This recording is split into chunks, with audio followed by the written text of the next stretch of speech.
भारत पुण्य भूमि है, पावन भूमि है। यहाँ पर युगों युगों से संत महात्मा और भगवान अवतरित होते आए हैं। यदा यदा ही धर्मस्य ग्लानिर्भवति भारत अभ्युत्थानम् अधर्मस्य तदात्मानं सृजाम्यहम्। यहाँ भारत के वासी तो सम्मानित जीवन जी रहे हैं क्योंकि यहाँ का व्यवहार और संस्कृति मुनियों के द्वारा बताए हुए वेदों में है। चाहे वो बालकों के सुसंस्कार हो, युवाओं का कर्तव्यनिष्ठ जीवन हो या फिर वृद्धों का मार्गदर्शन और अध्यात्म व धर्म आधारित जीवन ही क्यों ना हो। हिंदू धर्म केवल धर्म नहीं अपितु जीवन जीने की एक कला है जिसे हर मनुष्य अपनाकर अपने शारीरिक, बौद्धिक और आध्यात्मिक उन्नति कर सकता है। इसी का प्रमाण है कि यहाँ के बालक सभी क्षेत्र में आगे हैं। हम यही कारण है कि आज भी दूसरे देश भारत की संस्कृति से प्रभावित हो रहे हैं और भारतीय संस्कृति अपना भी रहे हैं। बापूजी ने कहा था कि 2011 में भारत करवट लेगा और विश्व गुरु बनने की ओर आगे बढ़ेगा। बापूजी का संकल्प आज पूरा हो ही रहा है। हमारे पूज्य गुरुदेव चाहते हैं सबका मंगल, सबका भला हो। ओम आदित्याय विद्महे भास्कराय धीमहि तन्नो भानो प्रचोदयात्। लोग आज के समय में अपना जन्मदिन केक काटकर और मोमबत्ती बुझाकर मनाते हैं। प्रकाश को बुझाना मतलब अंधकार को निमंत्रण देना, किंतु हम हमारे आश्रम में बापूजी के बताए हुए तरीके से अपना जन्मदिन मनाते हैं। हिंदू धर्म से जुड़े वेद पुराणों और शास्त्र में ब्रह्म मुहूर्त को बेहद खास और शुभ माना गया है। रात्रि के अंतिम प्रहर के बाद और सूर्योदय से ठीक पहले का जो समय होता है उसे ब्रह्म मुहूर्त कहा जाता है।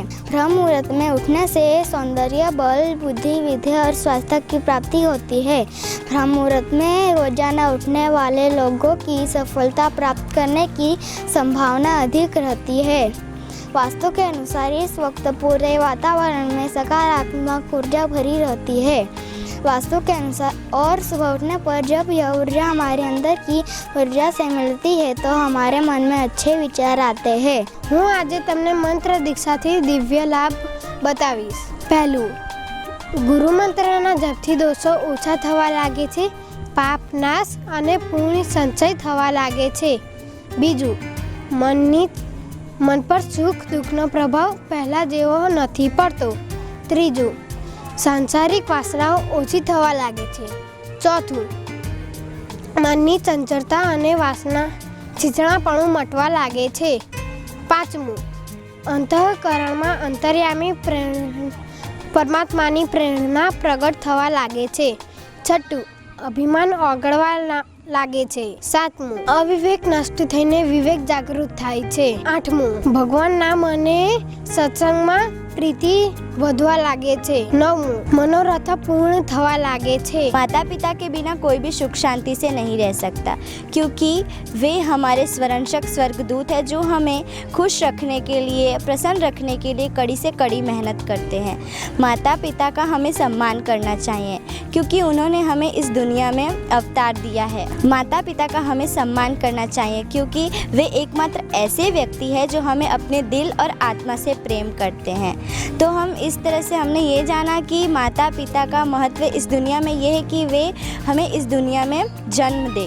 अब इस जीवन को किस प्रकार सरल किया जाए वे हमें सिर्फ और सिर्फ सद्गुरु ही बता सकते हैं। माता और पिता के बाद दूसरे शिक्षक सद्गुरु होते हैं। सद्गुरु नाम का ये अर्थ होता है कि वे अपने शिष्य को अंधकार से प्रकाश की ओर अर्थात अज्ञानता से ज्ञानता की ओर ले जाए। यसे देवे परा भक्ति यथा देवे तथा गुरु, अर्थात जैसी भक्ति भगवान के लिए ज़रूरी है वैसी ही भक्ति गुरु के लिए भी ज़रूरी है। परमात्मा का भेजा हुआ अनमोल तोहफा होते हैं सद्गुरु। तो हम कितने भाग्यशाली है कि परमात्मा ने हमें बचपन में ही ऐसे सद्गुरु संत श्री आशाराम जी बापू के दर्शन करा दिए।